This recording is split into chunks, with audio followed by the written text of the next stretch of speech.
Et bah ouais mon vas-y. Non mais d'abord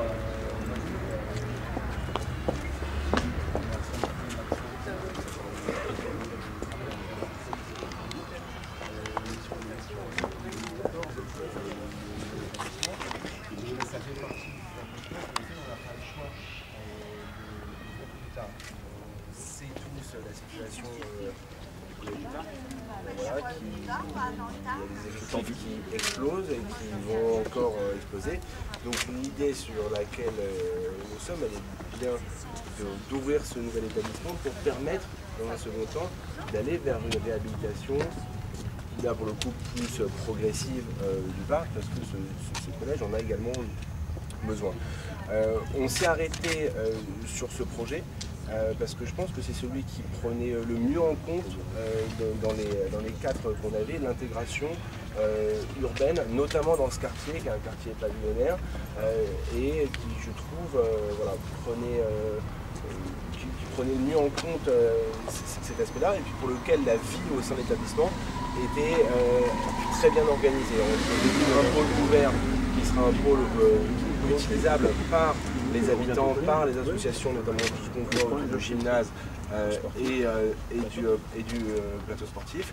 Mais il y a aussi normalement une salle polyvalente qui, je ne sais plus trop, voilà, qui est à l'autre angle là-bas, qui sera la deuxième partie du pôle ouvert pour notamment tout ce qui est activité, multimédia, associations, réunions. Sur le quartier. Voilà. Ce qui est intéressant, moi je trouve dans ce projet particulièrement, c'est que c'est vraiment c'est le collégien qui a été mis au cœur du projet. Quand vous voyez l'espace à l'échelle du projet, à la fois de la cour de récréation, qui est très généreuse, qui est au-delà de notre programmation, et puis des espaces vierges, même s'ils ne sont pas intégrés directement dans la cour de récréation, qui donnent une forme de respiration qui est nécessaire et qui est difficile à obtenir dans des collèges, dans des zones assez denses. On a essayé de travailler, et je remercie la mairie d'avoir avec souplesse un certain nombre de contraintes relatives aux espaces verts.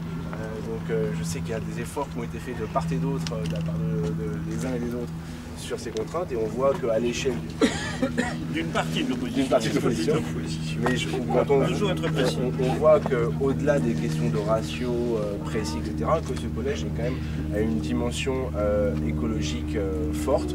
Ça se voit visuellement avec la présence d'espaces verts, et surtout on a aussi l'effort qu'a fait le département, il est sur le traitement exemplaire des bâtiments en termes de normes basse consommation, et notamment sur la chaufferie, où on va avancer sur des processus de géothermie qui sont vraiment très développés dans les collèges, et qui nous permettent d'inventer des alternatives énergétiques pour le futur.